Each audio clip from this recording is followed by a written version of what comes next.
Mesdames, Messieurs, bonsoir, bienvenue à cette grande édition d'information sur la télévision Labari.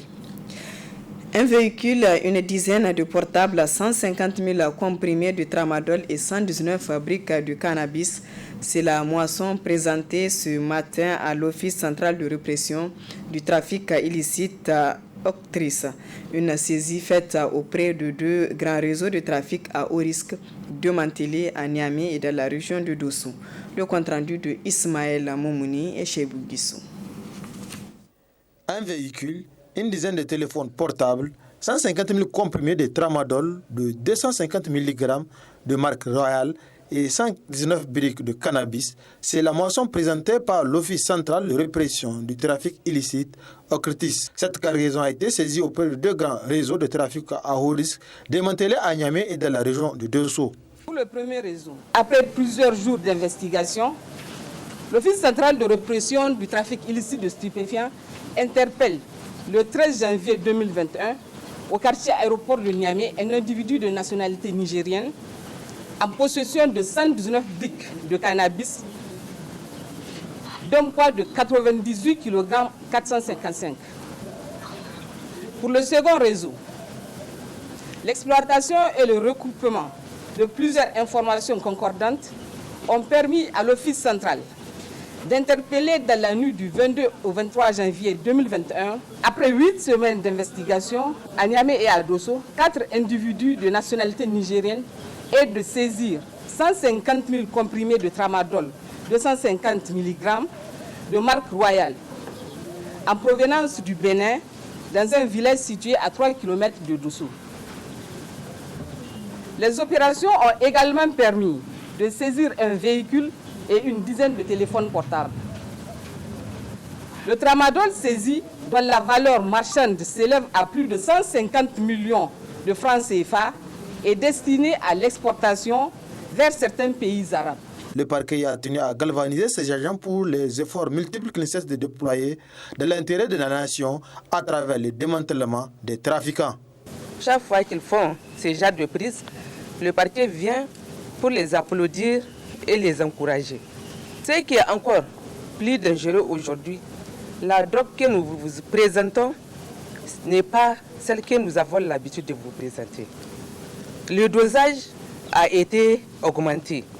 Maintenant, c'est 250 mg au lieu de 225. Et une fois quand on était là, on vous avait parlé de Donga ou Aradou, qui était une drogue sérieusement dangereuse qui détruisait les systèmes nerveux des jeunes hommes qui consommaient, qui rendait les gens fous et consorts. Mais encore, c'est pire maintenant, la dose a été encore augmentée. Nous disons à toute la population et à tous ceux qui nous entendent que nous n'allons jamais baisser les bras. Quelles que soient les personnes qui seront toujours impliquées dans les trafics de drogue, nous serons toujours là et ils nous trouveront toujours en face de nous. Et nous encourageons l'Office central qui fait tout son effort pour arrêter ces trafics. Face à la recrudescence du trafic de drogue dans la région de Dosso, l'Octrice appelle les autorités administratives et coutumières de la région à accentuer la sensibilisation des populations riveraines du fleuve à plus de vigilance et de collaboration dans la lutte contre le trafic de drogue assez souvent lié au trafic d'armes. Signature de protocole d'entente ce matin entre le programme Chiga et la haute autorité à la lutte contre la corruption et les infractions assimilées ALSIA. Un partenariat qui s'inscrit dans la dynamique de la mise en œuvre de la stratégie nationale de lutte contre la corruption et qui cadre avec la mission d'appui au renforcement des capacités des institutions gouvernementales Chiga. Le résumé avec Asma Oseidou et Ibrahim Abdou.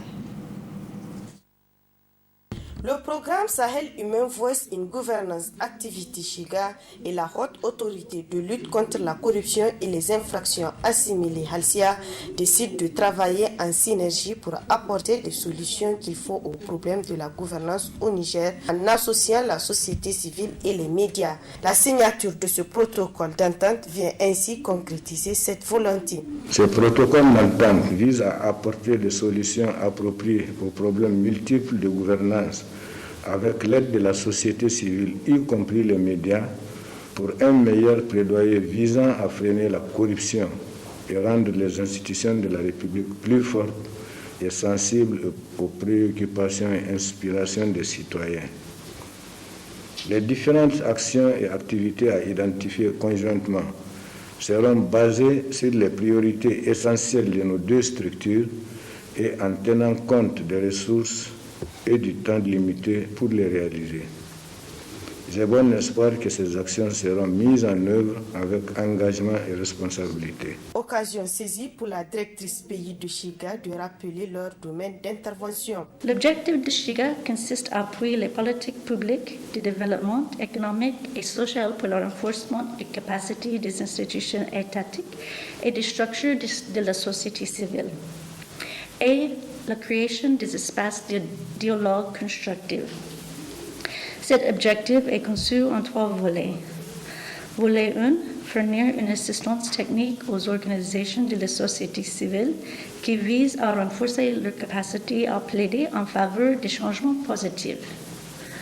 Volet 2, appuyer les institutions gouvernementales cibles pour qu'elles deviennent plus efficaces et plus transparentes dans la mise en œuvre des politiques publiques. Le second volet vise en particulier à accompagner la volonté politique et à renforcer les capacités institutionnelles pour l'application des meilleures pratiques dans la mise en œuvre des politiques. Volet 3, créer ou renforcer les espaces d'engagement constructif entre les citoyens, la société civile et l'État pour identifier et mettre en œuvre des politiques prioritaires. Il s'agit pour Chiga de porter un appui institutionnel à la HACIA pour lui permettre de mieux conduire sa mission à travers un renforcement de ses compétences et de ses membres par des formations ciblées. Depuis l'engagement de la HACIA avec la société civile et les médias pour un meilleur plaidoyer nécessaire pour freiner la corruption et rendre les institutions de la République plus fortes et sensibles aux préoccupations et inspirations des citoyens, et de faciliter l'engagement avec des autres institutions gouvernementales et étatiques dans les efforts de prévention et de contrôle de la corruption. Ainsi, le moment tant attendu, la signature d'entente qui marque le début du partenariat entre la HACIA et le programme Chiga, un programme conçu entre 2016 et 2018 et financé par l'USAID. Autre aspect de cette édition, cérémonie de consécration de la 17e promotion d'élèves officiers ce jeudi matin à l'école de formation des forces armées nigériennes EFOFAN. Une cérémonie présidée par le ministre de l'Intérieur qui assure l'intérim du ministre de la Défense nationale en présence de la hiérarchie des forces de défense et de sécurité et des familles des élèves. Le compte-rendu de Hassan Saleh Mustafa et Sadou Toumi. Ils sont 118 élèves officiers d'actifs de 11 nationalités à être présentés devant les couleurs nationales, consacrant ainsi leur consécration d'élèves officiers d'actifs 2 mois après leur rentrée à l'école de formation des officiers des forces armées nigériennes et FOFAN. La cérémonie de consécration au statut d'élève officier intervient au terme d'une phase de formation initiale du combattant qui aura duré 2 mois et demi. Une période qui non seulement vise à donner à ces jeunes les compétences de base nécessaires à la vie du combattant, c'est-à-dire à celle du soldat, mais aussi à faciliter à ces jeunes une véritable transition de la vie civile, familiale, vers celle des privations et d'un confort moral. Un confort, certes, mais une nouvelle vie remplie de sens, de fierté et de gloire, incluant la transmission des traditions et des valeurs qui fondent la grandeur du métier des armes. C'est l'occasion pour moi de féliciter les cadres qui ont œuvré jour et nuit pour la transformation de ces jeunes gens venus d'horizons divers en soldats appartenant dorénavant à une même et belle promotion. Élèves officiers de la 17e promotion, dans les méditations nocturnes imposées à vous par vos anciens durant ces 2 premiers mois passés à l'école et au centre d'instruction de Dosso, vous avez sans doute mesuré la dimension de votre engagement à aspirer à la carrière d'officier. Occasion pour le ministre de l'Intérieur, assurant l'intérim de son homologue de la Défense nationale, de rappeler à ses élèves officiers leur mission à la fin de cette formation. À l'instar de vos anciens des promotions précédentes en activité de service, je vous demande également de vous inspirer constamment de l'exemple de vos aînés qui, par leur bravoure, leur opiniâtreté, leur sens élevé de sacrifice et de dignité, ont su triompher des épreuves sur les différents théâtres d'opération ayant jalonné leur brillante et enviable carrière. Pour cela, vous devez plus que jamais, en tant que futurs officiers de vos armées respectives, faire montre de qualité mentale, psychologique, physique et intellectuelle forte, indispensable aux institutions de défense et de sécurité pour faire face aux nombreux types de conflits qui assaillent nos pays individuellement pris et qui n'épargnent aucune des régions africaines dont vous êtes issus. Cette 17e promotion d'élèves officiers porte le nom de Djibo Bakari et elle a comme parrain le colonel à la retraite Amadou Soufiani.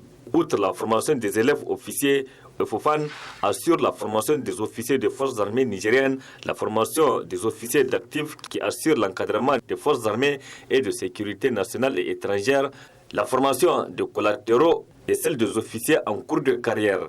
De sa création en 1998 à cette date, l'école de formation des forces armées nigériennes Fofane a formé quelques 654 officiers. Le président de la République, Issoufou Mahamadou, a procédé hier mercredi au lancement officiel des travaux de construction de l'échangeur du rond-point des armées à Niamey. Cet échangeur qui portera le nom du général Seyni Kounché sera le 4e du genre dans la capitale. Quelle est l'utilité de ce 4e échangeur pour la population? Nous avons interrogé les citoyens. Voici ce qu'ils en pensent. Voilà. Le lancement de cet échangeur a eu lieu hier, en prenant le deuxième pont qui vient de Harobanda. Ça va contribuer à l'élargissement des voies et tout le monde pourra emprunter les voies de tous les côtés. Donc vraiment, cet échangeur est d'une grande utilité pour tous les citoyens. Bon, l'utilité de cette infrastructure, le nouvel échangeur de plus que le président de la République vient d'inaugurer, n'est plus à démontrer parce que ça contribue à la fluidité de la circulation dans la ville de Niamey. Et nous estimons effectivement que la place réservée pour cet échangeur est une place bien indiquée parce qu'en dépit de la voie express et des voies, en tout cas, qui y mènent, nous constatons davantage, surtout aux heures de pointe, qu'il y a un vrai blocus dans la circulation et que la police chargée de la régulation de la circulation souvent se démêle et a du mal à pouvoir en tout cas essayer d'effrayer le chemin pour les usagers. Et deuxième chose, c'est que compte tenu de la mentalité des usagers eux-mêmes en termes d'intolérance, en termes d'impatience, vous voyez que ce blocus vraiment souvent crée même des incompréhensions et souvent même des affrontements verbaux entre eux. Et les accidents aussi, souvent sont aussi à ce niveau-là. Les accidents aussi souvent se produisent. Dans ce cas, nous estimons que quand même la réalisation de cet échangeur à cette place, je dis encore une fois, bien indiquée et la bienvenue pour les populations de la ville de Niamey.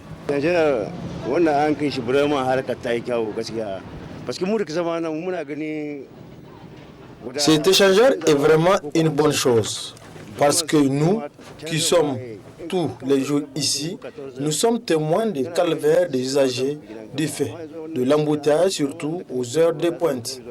Donc avec cet échangeur, pour les difficultés pour les usagers, notamment pour ceux venant de Harobanda.